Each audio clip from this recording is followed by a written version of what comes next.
Hi everyone, it's me, Dead Lawboss, back again with Lawboss Talks episode 2. So in this episode of the Lawboss Talks, I kind of want to talk about, um, it's a difficult theme really, meta chasing versus getting lucky. What I mean by getting lucky is you see a unit, you're like, oh, that looks awesome, and that unit turns out to be bonkers. So, let's kind of go over definition of both. Getting lucky. An example would be if, just say, you got into the hobby and you looked at the shelf and you saw Drukhari, for example. You're like, holy hell, they look awesome. Now, if you're a 40k player, you know how powerful Drukhari are. I don't really need to talk about how strong these guys are. But that's getting lucky. And then meta chasing is constantly changing your army based on the meta. So, for example, if I was a Space Marine player, which I am, and then I deliberately change to Mechanicus or Drukhari just because they're good, that's meta chasing. So, they're both fine. I don't really want to shun meta chasers and casual players. I'm a casual player, never will play tournaments. I play like leagues at my Games Workshop, but I will never go to a tournament. And I'm not shunning tournament players, they can do what they want. And I think I discussed in my last video when and when it's not okay to play tournament lists and like gaming etiquette and stuff like that and being a good sport. So, for example, I kind of got into a situation, a dilemma almost, when I was buying units. So I am a man of dreadnoughts. I love my dreadnoughts. For example, I got my, if you can see that, my Leviathan Dreadnought here, which is mainly for Heresy. My Raven Guard, he's not finished yet, but I'll use him on 40k because he's got the rules. And I mean, I like the Grav Flux and melee. I don't really care between the Claw or the Drill. I prefer drills because he's literally just built. I see Leviathans as just ramming into things. Just kind of how they work, in my opinion at least. And then the Grav to crush things. He crushes things. That's how I see him. Now, if you know Space Marines, you know Redemptor Dreadnoughts are very powerful. I also have a Redemptor Dreadnought. I haven't actually glued this gun in here, or the arms for that matter, so I can change out the guns to what I feel like that day. But you know, if you know 40k at all, you know these Dreadnoughts are not exactly weak. That's putting it lightly.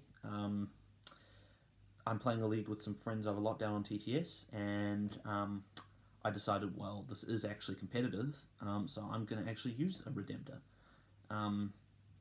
It's some of the first games I've actually used one, and saying he's powerful is an understatement. I take the plasma one because I like plasma.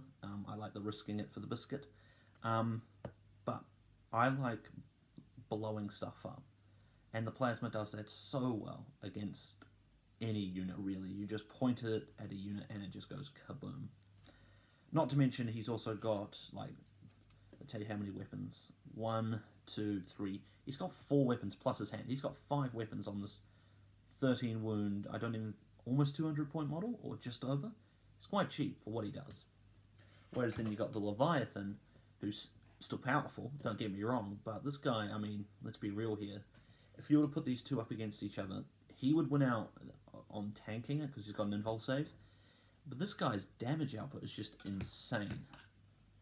And that was a dilemma I faced. It's like, I like Redemptor Dreadnoughts. I want every Dreadnought model, or type, yeah, every variant of Dreadnought. But then it made me look like that guy for getting a Redemptor now because they're quite expensive. So I was actually able to find a Redemptor for cheap. That's the paint job's not mine. That's second hand. He still hasn't been repainted. But I found him second hand, and I thought, let's snatch this up. But I feel bad for running him in a casual setting because it makes me look like that guy.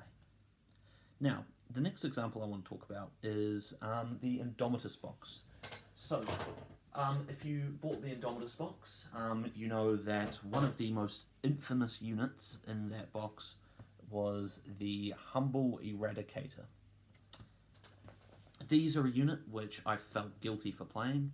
I didn't even get the box for Eradicators. yeah, I got the box mainly for the Assault Intercessors because I wanted some melee threats. Here we are.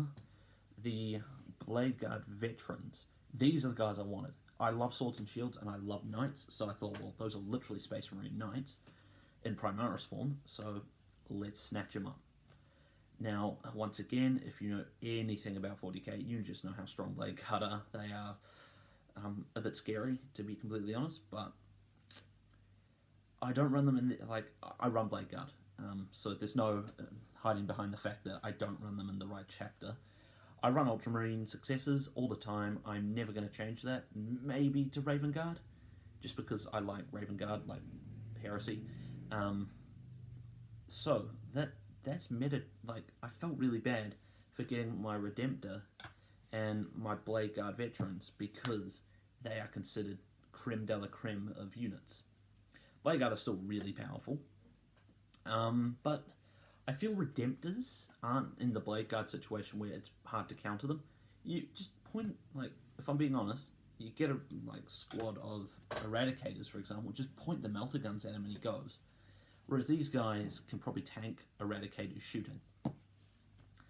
So that is a getting lucky situation.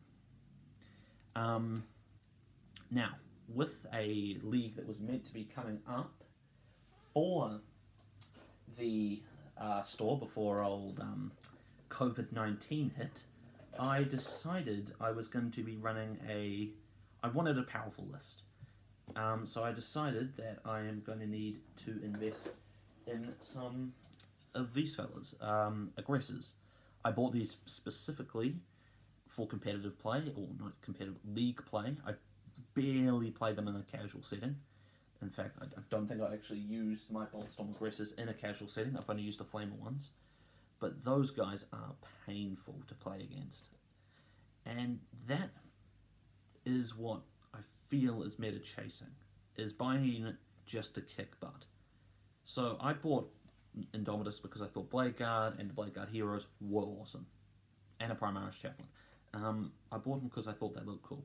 Rule of cool, that's why I bought them. But I bought the aggressors. I mean, I don't mind them, but I bought those guys because of they were powerful, so I need to have that edge to beat my opponent. But most of the time, OP units look awesome, like Blade Guard.